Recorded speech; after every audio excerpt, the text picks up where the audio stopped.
चेहरा नहीं निकल विजयश्री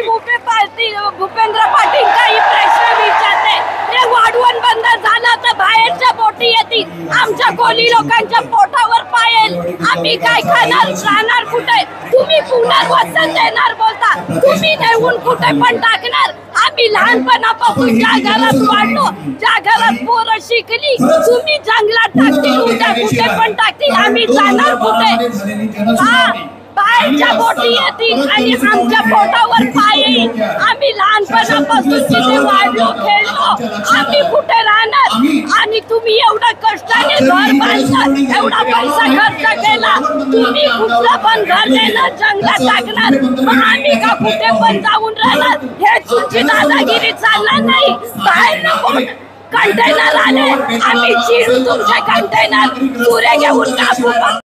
पण ही जनसुनावणी चाललेली आहे त्याच्यामध्ये अर्ध पब्लिक आमचं बाहेर आहे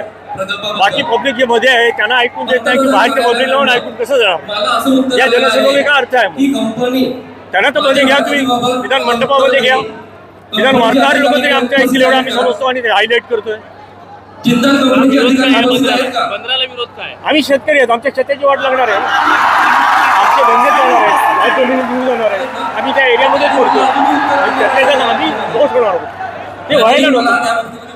बाहेरचे लोक तर होणार आहेत आमची स्वतंत्र जमीन आहे शेती आहे घरं आहेत त्याची सगळ्याची वाट लागणार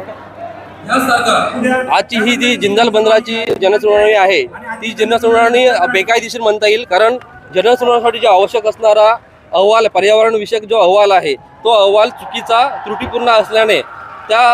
अहवालाला मान्यताच नाही आणि ते कायद्याच्या दृष्टीने चुकीची आहे बेकायदेशीर आहे त्यामुळे या जनसुनावणीला कुठलाही कायदेशीर महत्त्व नाही आहे।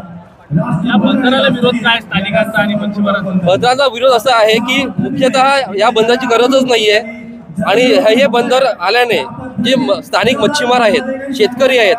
ह्यांना विस्थापित व्हावं लागेल।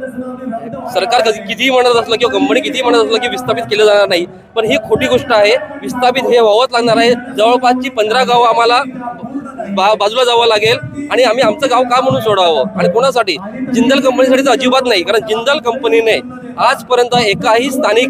माणसाला नोकरीवर घेतलेला नाही आहे। त्या जागी कुठली दुसरी कंपनी असती तर एक वेळ विचार करता आला असता परंतु जिंदाल कंपनीला आयुष्यात आम्ही इकडे संधी देणार नाही आणि एकही वीट रचू देणार नाही ही आमची खात्री आहे।